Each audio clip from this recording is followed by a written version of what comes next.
For years, I believed a lie. I thought that to be seen as valuable, a woman had to prove herself. Work harder. Speak louder. Do more than everyone else. But then I started watching women who truly commanded respect. Women with that rare, expensive energy. And I noticed something surprising. They weren't doing more. They were doing less. But they were doing it with absolute intention. Here's the thing most people don't understand about presence. We live in a world that constantly tells women to do more, speak louder, work harder, prove yourself, show them you're worth it, compete, compare, chase. And yet, the women who truly command respect, the ones who walk into any space and seem to own it without saying a single word, they're not doing more, they're doing less. But they're doing it with intention. See, this isn't really about aura at all. Not really. This is about something much deeper. This is about how you see yourself when no one else is watching. Because here's what I've come to believe. The way you carry yourself is a direct reflection of what you believe you deserve. If you believe you deserve respect, you don't beg for it. You don't argue for it. You simply live in a way that makes disrespect feel out of place around you. If you believe your time is valuable, you don't waste it on people who don't honor it. You don't explain yourself to those who've already decided not to understand. If you believe you are worthy of love, real love, you stop accepting crumbs and calling them blessings. That's what this is really about. This is about women remembering who they are. Women who have been through life, through heartbreak maybe, through disappointments, through seasons that tested everything they thought they knew about themselves. And now, on the other side of all that, they're asking themselves, who do I want to become from here? Whether you're 32 or 45, whether you're married, single, divorced, or rebuilding, whether you're raising children or building a career or both, this matters because the energy you carry affects everything. It affects who is drawn to you and who stays away. It affects how people treat you, how they speak to you, what they assume about you before you even open your mouth. And most importantly, it affects how you feel when you look in the mirror. So today, I want to share something with you. I want to walk you through 5 habits. 5 simple daily habits that women with what I call an expensive royal aura tend to practice. These aren't complicated. They don't require wealth or beauty or a certain background. They require something much more valuable, intentionality. By the end of this video, you'll understand not just what these habits are, but why they work. You'll have clear, practical ways to start bringing them into your own life. And more than that, you'll start to see yourself differently. Because once you understand the quiet power of these habits, you can never unsee it. Let's begin. Habiti nemam biar one. She guards her energy like gold. Let's start with the foundation. Because without this, nothing else works. A woman with an expensive aura understands something that took me a long time to learn. Your energy is the most precious thing you own. Not your time. Not your money. Your energy. Time can be managed. Money can be earned. But energy is what allows you to show up fully. To love well, to create, to think clearly, to make good decisions, to feel alive. And here's the problem: most women give their energy away like it's endless, like it will just keep refilling on its own no matter how much they pour out. They give it to people who drain them, to arguments that don't matter, to situations that steal their peace and give nothing back, to worry about things they cannot control. And then they wonder why they feel empty, why they feel exhausted even when they've technically rested, why they snap at the people they love, why they can't seem to find joy in the small things anymore. It's because they've been running on empty for so long, they've forgotten what it feels like to be full. So let me ask you something. Who gets access to your energy right now? Not who deserves it. Who actually has it? Is it the coworker who always complains but never listens when you need support? Is it the family member who criticizes everything you do? Is it the friend who only calls when she needs something? Is it the constant scroll through social media, watching other people's lives while yours passes by? Is it the voice in your own head that tells you you're not doing enough, not pretty enough, not young enough, not successful enough? A woman with a royal aura doesn't just guard her time. She guards her energy. She protects her inner peace like it's sacred. Because it is. Let me give you an example. There's a woman I know. Let's call her Amina. She's in her early 40s.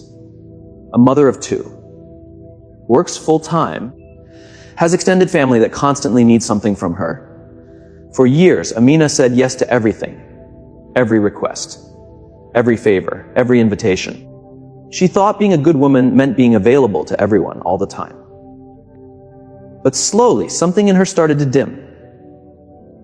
She stopped laughing as much. She stopped dreaming.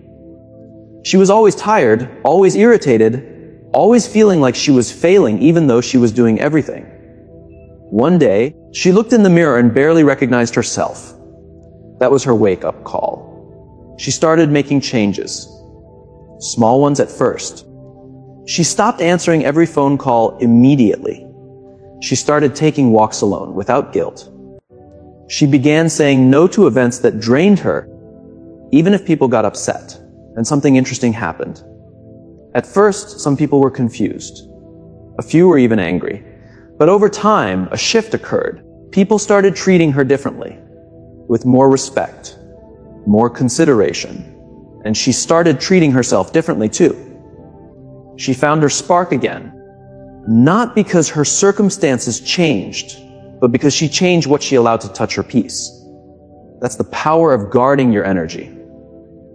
So what can you do starting today? First, become aware. Just notice. For 1 week, pay attention to how you feel after every interaction, every activity, every conversation. Does it fill you up or drain you? You don't have to change anything yet. Just observe. Second, start small with boundaries. You don't have to make dramatic announcements. You can simply start responding a little slower to messages that aren't urgent.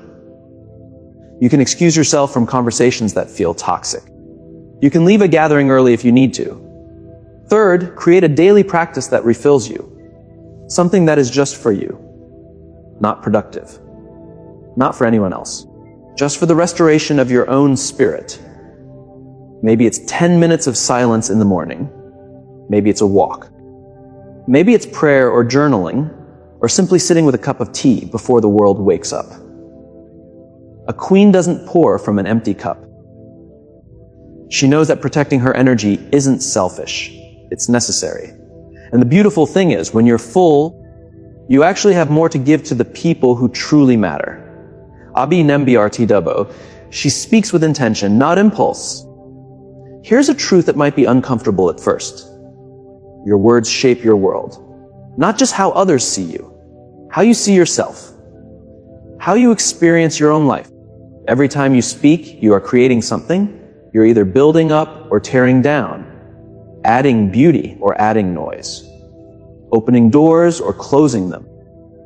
Women with an expensive aura understand this on a deep level. They are careful with their words.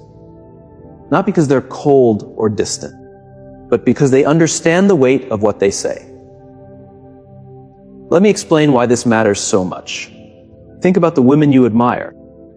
The ones who truly command respect in your life. Do they gossip constantly? Do they complain about every little thing? Do they speak badly about others the moment they leave the room? Probably not. There's something about a woman who speaks thoughtfully, who doesn't fill every silence with nervous chatter, who chooses her words like she's choosing what to wear with care, with purpose. When she speaks, people listen, not because she's loud, because she's intentional. And here's something else. The way you speak about yourself matters enormously. How often do you put yourself down, even in small ways? Oh, I'm so stupid. I look terrible today. I always mess things up. You might think these are just harmless comments, but they're not. They're programming. You're telling yourself and everyone around you what you believe about your own worth. A woman with a royal aura speaks about herself with dignity, even when she makes mistakes. Even when she's struggling, she might say, "That didn't go as I planned, but I'm learning." She might say, "I'm working on this." She might say, "I'm proud of how far I've come." She doesn't pretend to be perfect. She just refuses to be her own biggest critic. Let me share a story. There was a woman who attended one of my talks a few years ago. After the session, she came up to me with tears in her eyes. She told me she had just realized something. For her entire adult life, she had been speaking about herself the same way her mother had spoken about her when she was a child. Harshly, dismissively, as if nothing she did was ever quite good enough. She had internalized that voice so deeply, she didn't even recognize it as something separate from herself. She thought she was just being realistic. But that day, she decided to change. She started catching herself. Whenever she was about to criticize herself, she would pause, and then she would rephrase.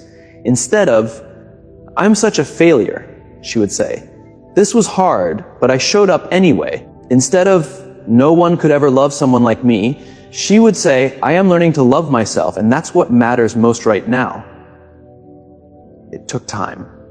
But slowly, her whole demeanor changed. The way she walked, the way she held herself, the way people responded to her. Because when you change the way you speak, you change the way you think. And when you change the way you think, you change the way you live. So what can you practice? First, pause before you speak. Especially in heated moments. Especially when you're tempted to complain or criticize. Ask yourself, does this need to be said? Does it need to be said by me? Does it need to be said right now? Second, eliminate self-deprecating language. No more calling yourself stupid, ugly, or worthless, even as a joke. Speak about yourself the way you would speak about someone you love deeply. Third, practice silence. This might be the most powerful one. A woman who is comfortable in silence is magnetic. She doesn't need to fill every moment with words. She can sit in her own presence peacefully, and that peace is felt by everyone around her. Remember, your words are not just sounds. They are seeds. Choose carefully what you plant, because you will live in the garden that grows from them. Hebiti Nembr Teachre, she moves at her own pace. Now this one is so important. We live in a world of rush. Rush to get married. Rush to have children. Rush to build a career. Rush to prove yourself. Rush to look younger. Rush to accomplish more before some imaginary deadline. And this constant rushing creates a kind of desperation. A sense that you're always behind, always catching up. Never quite where you're supposed to be. But a woman with an expensive royal aura has rejected this lie. She moves at her own pace. Not slower because she's lazy. Not faster because she's anxious. But at her own rhythm, in alignment with her own truth. There's something deeply attractive about a woman who is not in a hurry.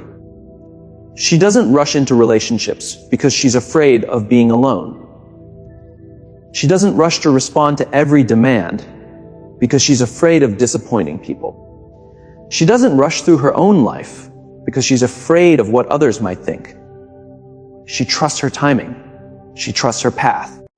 She trusts that everything meant for her will come to her, and she doesn't have to run frantically to chase it down. Think about this for a moment. Why do we rush? Usually it's fear. Fear of missing out. Fear of being left behind.